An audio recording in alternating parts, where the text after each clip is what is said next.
Hello students, welcome back. So in last class we learned about tokens, that is the smallest element of a Python script.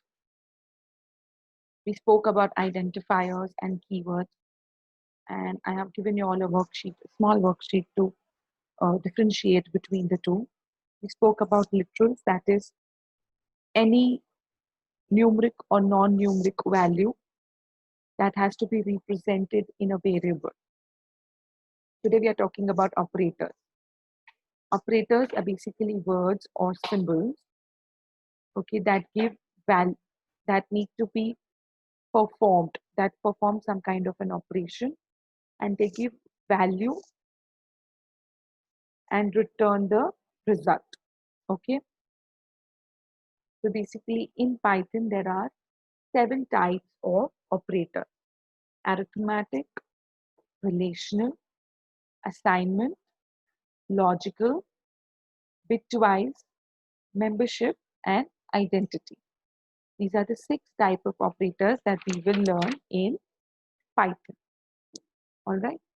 But today we will not learn we will not learn operators. We are going to skip to variables and its type, so that when we do operators, you understand it better. Okay, so we'll talk about variable. Now, variable is basically like a container. What does a container do? It stores something. It is used as storage. Similarly, even variable is used as a storage container. We, you know what's happening today? Okay, so yeah. Okay, variable is like a container. It stores values that you can access or you can change it. Variable, like as the name suggests, has been derived from the word vary, that means different, which means a variable may vary during the program execution.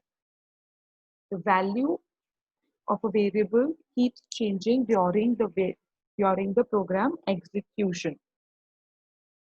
In Python, each and everything element is termed as an object. Hence, variable is also an object.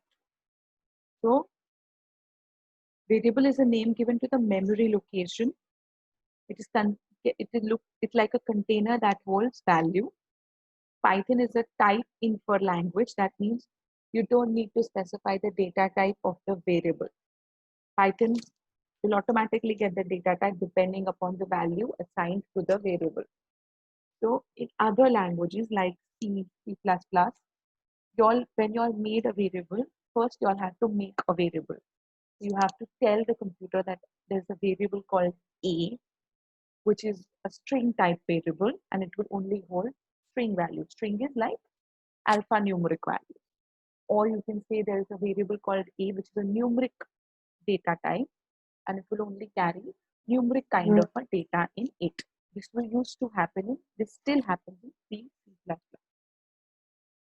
Because we are doing Python, in Python, you don't have to specify the data type of the variable. You directly give value to the variable. If we look at this particular option example on our screen right now,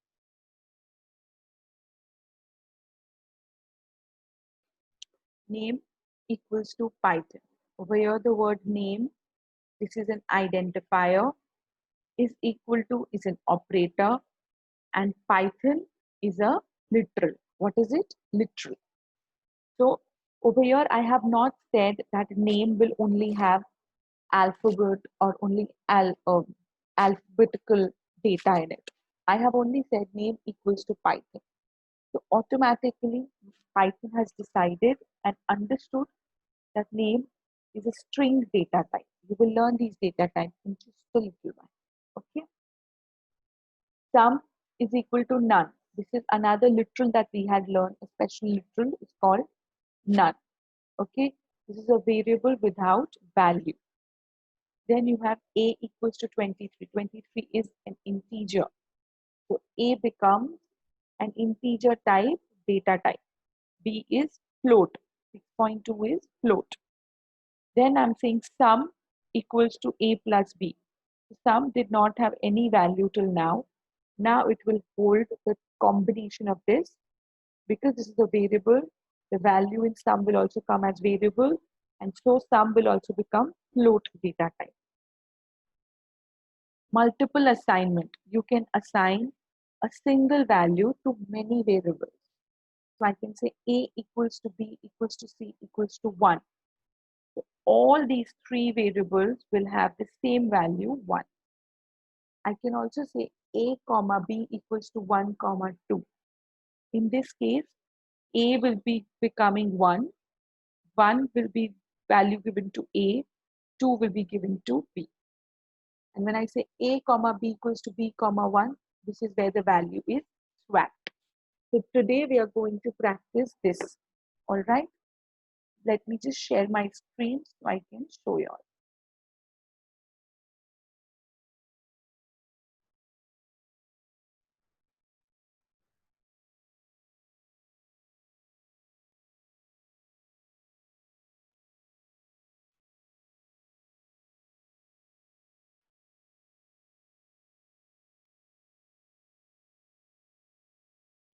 Okay, right there.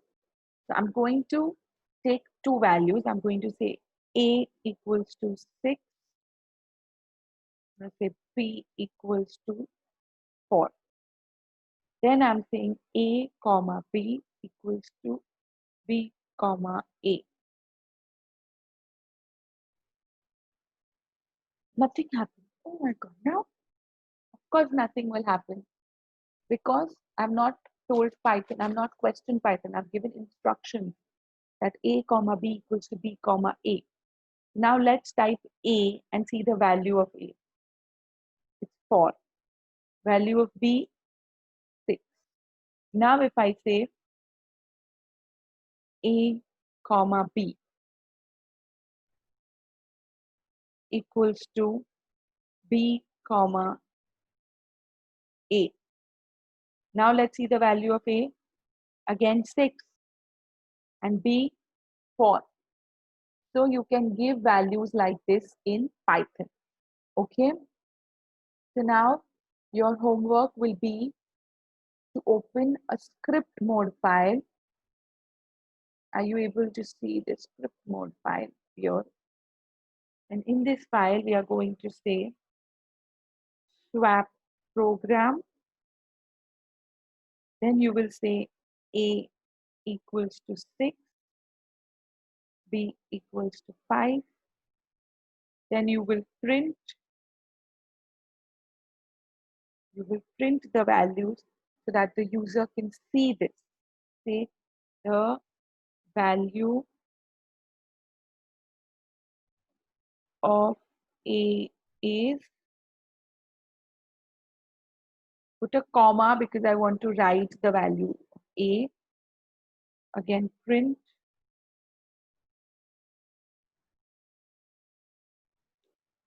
the value of B is,